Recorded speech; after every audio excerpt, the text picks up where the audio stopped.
পিঠ একদম সোজা, দুটো পা সোজা, হাঁটু সোজা, হাত দুটো সামনে, 30 সেকেন্ড হোল্ড। এখানেও বলে দিচ্ছি যে মাইল্ড একটা স্ট্রেচ হবে মাসেলের পেটে, মানে ঠিক এখানে। তারপরে হচ্ছে ধীরে ধীরে সাইডে, কোনো বাউন্স না, কিছু না, 20 থেকে 30 সেকেন্ড, 35 সেকেন্ড হোল্ড, একদম রিল্যাক্স হয়েছে, নর্মাল ব্রিথ, দেন চেঞ্জ, নর্মাল ব্রিথ।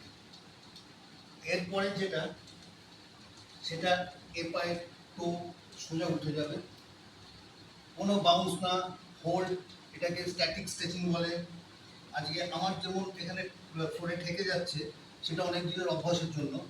আপনাদের হয়তো প্রথম প্রথম নাও রকম হতে পারে, উঁচু হয়ে থাকলেও থাক, কিন্তু নর্মাল খুব স্বাভাবিকভাবে বসে থাকবেন। আবার বলছি, টানটা মাঝখানে লাগবে, চেঞ্জ,